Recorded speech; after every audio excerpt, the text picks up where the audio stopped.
अस्सलाम वालेकुम, ऐशा cooking one में आपका वेलकम है। उम्मीद आप सब खैरियत से होंगे। मैं भी बिल्कुल ठीक हूँ। आज हम बनाने लगे हैं दाल और कीमे की कबाब, जो कि बनाना बहुत ही आसान और बहुत ही मज़े के और लाजवाब बनकर तैयार होते हैं। बिस्मिल्लाहिर्रहमानिर्रहीम। 1 कटोरी हमने चने की दाल ली है, 1 कटोरी हमने कीमे की ली है। अब इसे हम कढ़ाई में शामिल करेंगे। ये कबाब लाजवाब बनकर तैयार होते हैं। आप भी एक बार बनाकर जरूर ट्राई करें। कुछ जवे हमने लहसुन के लिए है, 1 इंच का पीस हमने अदरक का लिया है, आधा प्याज हमने लिया है।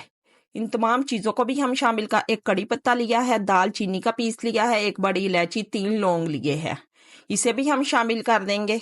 आधा चम्मच हमने नमक लिया है, हल्दी हस्बे जरूरत, आधा चम्मच ही हमने सुरख मिर्चों का पाउडर लिया है। 1 गिलास हमने पानी का लिया है। इसे हमने स्लो फ्लेम पर इसे ढककर छोड़ देना है 20 से 25 मिनट तक, जब तक हमारी दाल अच्छी तरह बॉईल ना हो जाए और गल ना जाए।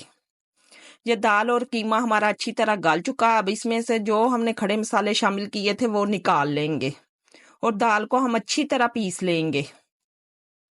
अगर आपको हमारी रेसिपी पसंद आई, लाइक करें, शेयर करें और कमेंट में हमें ज़रूर बताया करें कि आपको हमारी रेसिपी कैसी लगी।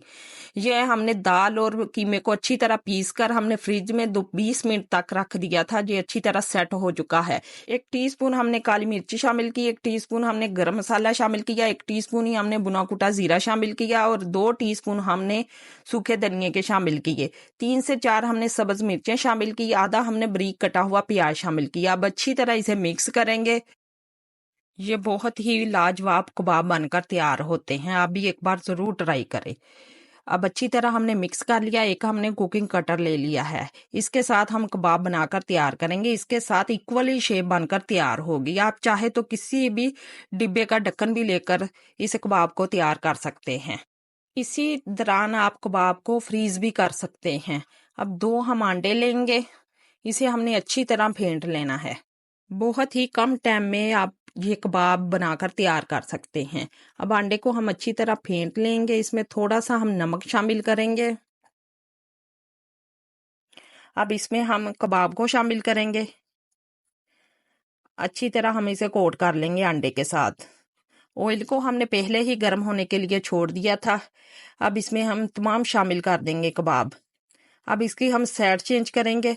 कीमा और दाल तो हमारी पकी हुई है, बस हम कबाब को इतना ज्यादा फ्राई नहीं करेंगे। ये देखें माशाल्लाह कितने मजे के हमारे कबाब बनकर तैयार हुए हैं। आप इसे सलाद के साथ खाएं, दही की चटनी के साथ खाएं, आप केचप के साथ भी इसे खा सकते हैं। माशाल्लाह ये बहुत ही मजे के बनकर तैयार होते हैं, बहुत ही कम टाइम में। अल्लाह हाफिज।